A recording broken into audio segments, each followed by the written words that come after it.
Moby Dick Chapter 101. The Decanter. Ere the English ship fades from sight, be it set down here that she hailed from London, and was named after the late Samuel Enderby, merchant of that city, the original of the famous whaling house of Enderby and Sons. A house which, in my poor whaleman's opinion, comes not far behind the united royal houses of the Tudors and Bourbons, in point of real historical interest. How long prior to the year of our Lord 1775, this great whaling house was in existence, my numerous fish documents do not make plain. But in that year, 1775, it fitted out the first English ships that ever regularly hunted the sperm whale, though for some score of years previous, ever since 1726, our valiant coffins and massies of Nantucket and the Vineyard had in large fleets pursued that leviathan, but only in the North and South Atlantic, not elsewhere. Be it distinctly recorded here, that the Nantucketers were the first among mankind to harpoon with civilized steel the great sperm whale, and that for half a century they were the only people of the whole globe who so harpooned him. In 1778, a fine ship, the Amelia, fitted out for the express purpose, and at the sole charge of the vigorous Enderbys, boldly rounded Cape Horn, and was the first among the nations to lower a whaleboat of any sort in the great South Sea. The voyage was a skillful and lucky one, and returning to her berth with her hold full of the precious sperm, the Amelia's example was soon followed by other ships, English and American, and thus the vast sperm whale grounds of the Pacific were thrown open. But not content with this good deed, the indefatigable house again bestirred itself. Samuel and all his sons, how many their mother only knows, and under their immediate auspices and partly, I think, at their expense, the British government was induced to send the sloop-of-war Rattler on a whaling voyage of discovery into the South Sea. Commanded by a naval post-captain, the Rattler made a rattling voyage of it, and did some service. How much does not appear. But this is not all. In 1819, the same house fitted out a discovery whale ship of their own, to go on a tasting cruise to the remote waters of Japan. That ship, well called the Siren, made a noble experimental cruise, and it was thus that the great Japanese whaling ground first became generally known. The Siren in this famous voyage was commanded by a Captain Coffin, a Nantucketer. All honor to the Enderbys, therefore, whose house, I think, exists to the present day, though doubtless the original Samuel must long ago have slipped his cable for the great South Sea of the other world.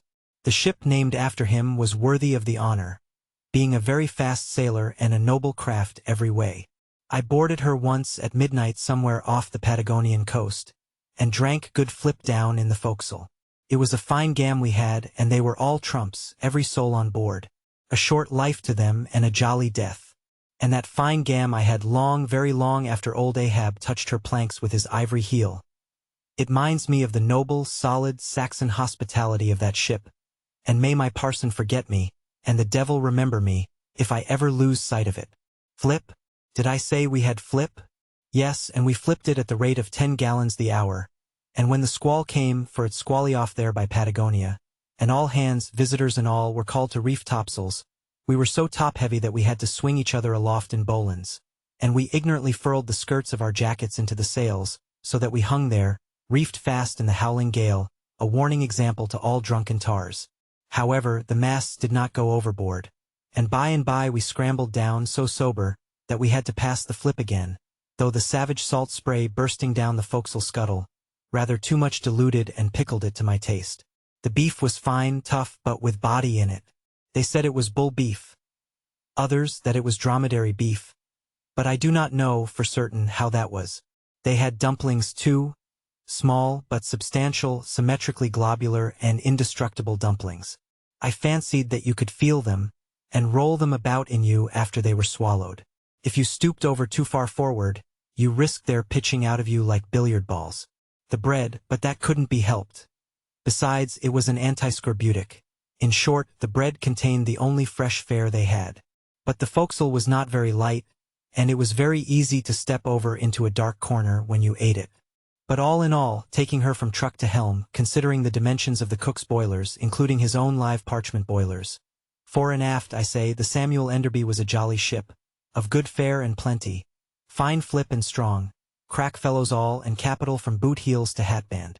But why was it, think ye, that the Samuel Enderby, and some other English whalers I know of, not all though were such famous, hospitable ships, that passed round the beef and the bread and the can and the joke, and were not soon weary of eating and drinking and laughing.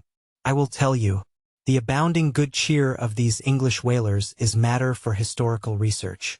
Nor have I been at all sparing of historical whale research, when it has seemed needed.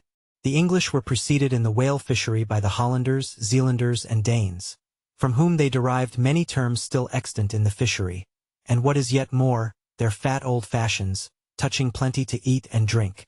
For, as a general thing, the English merchant ship scrimps her crew. But not so the English whaler.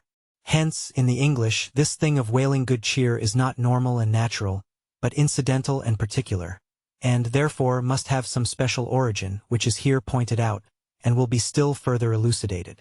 During my researches in the Leviathanic histories, I stumbled upon an ancient Dutch volume, which, by the musty whaling smell of it, I knew must be about whalers. The title was Dan Koopman, wherefore I concluded that this must be the invaluable memoirs of some Amsterdam cooper in the fishery, as every whale ship must carry its cooper. I was reinforced in this opinion by seeing that it was the production of one Fitz Swackhammer. But my friend Dr. Snodhead, a very learned man, professor of Low Dutch and High German in the College of Santa Claus and St. Potts, to whom I handed the work for translation, giving him a box of sperm candles for his trouble, this same Dr. Snodhead, so soon as he spied the book, assured me that Dan Koopman did not mean the cooper, but the merchant. In short, this ancient and learned Low Dutch book treated of the commerce of Holland, and, among other subjects, contained a very interesting account of its whale fishery. And in this chapter it was headed, Smear, or Fat, that I found a long detailed list of the outfits for the larders and cellars of 180 sail of Dutch whalemen. From which list, as translated by Dr. Snodhead, I transcribed the following.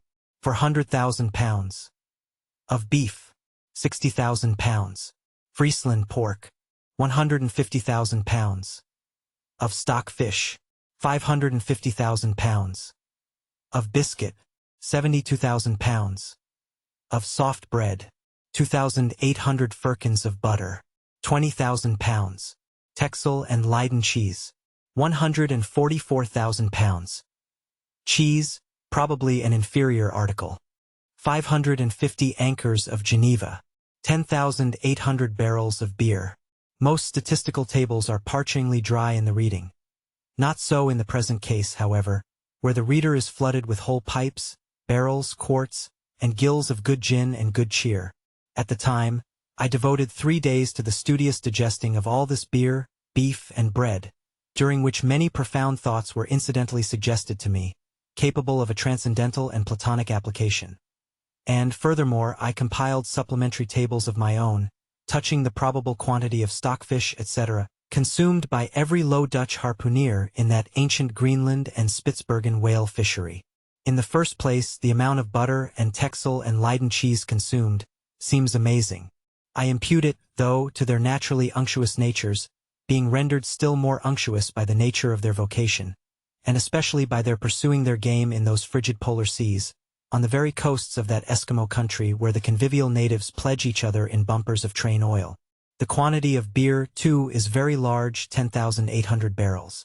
Now, as those polar fisheries could only be prosecuted in the short summer of that climate, so that the whole cruise of one of these Dutch whalemen, including the short voyage to and from the Spitzbergen Sea, did not much exceed 3 months, say, and reckoning 30 men to each of their fleet of 180 sail, we have 5,400 Low Dutch seamen in all. Therefore, I say, we have precisely 2 barrels of beer per man, for a 12 weeks' allowance, exclusive of his fair proportion of that 550 anchors of gin. Now, whether these gin and beer harpooneers, so fuddled as one might fancy them to have been, were the right sort of men to stand up in a boat's head, and take good aim at flying whales, this would seem somewhat improbable. Yet they did aim at them and hit them too. But this was very far north, be it remembered, where beer agrees well with the constitution. Upon the equator, in our southern fishery, beer would be apt to make the harpooneer sleepy at the masthead and boozy in his boat, and grievous loss might ensue to Nantucket and New Bedford. But no more. Enough has been said to show that the old Dutch whalers of 2 or 3 centuries ago were high livers, and that the English whalers have not neglected so excellent an example. For, say they, when cruising in an empty ship, if you can get nothing better out of the world, get a good dinner out of it, at least. and this empties the decanter.